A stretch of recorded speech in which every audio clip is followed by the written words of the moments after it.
suddenly discovered that the British Union was always a hoax, that the treaty was always violated, as all treaties between colonised peoples and the imperial power were always violated, whether it was native Aborigines or Indians or Scots.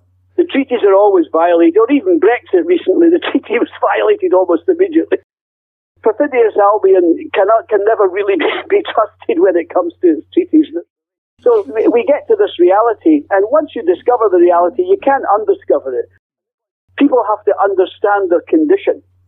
And in the colonial environment, there is a condition. It is a colonial condition.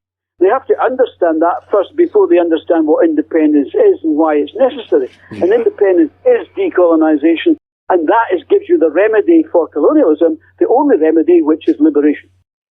Now, Alf, in the book, civic nationalism, it's a very altruistic way of thinking, but you see it as a detriment to Scottish independence, don't you?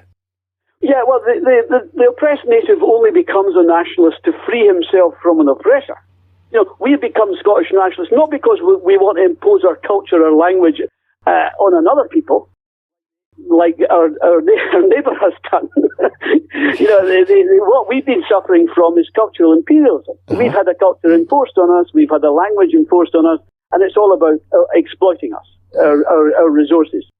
And that's what we've had. We've had a form of British nationalism, and that ideology is a very aggressive one. That's been enforced on us. What Scottish nationalism is about, really, is about self-determination nationalism. That's about freeing ourselves from the oppression of imperial and ultra-nationalist British ideology, which is the Tory One Nation Britain. So we're about freeing ourselves from that oppression.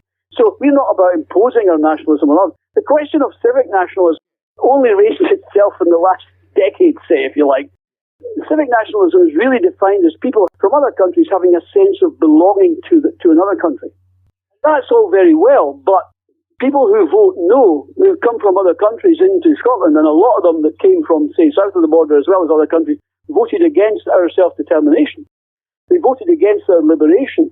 So they don't have a sense of belonging necessarily to Scotland. But over the generations, do people not then become part of that national character? You know, yes, of course. After several generations, hundreds of years maybe, they become part of that.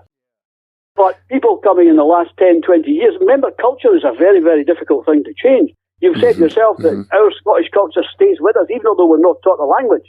We're beginning to get the last generations of that. Because of media and the media changes and everything, and all the social media and societal changes, there's fewer and fewer Scots speakers. I mean, the last census in 2011 said 1.6 million people were Scots speakers. That's 30% of the population.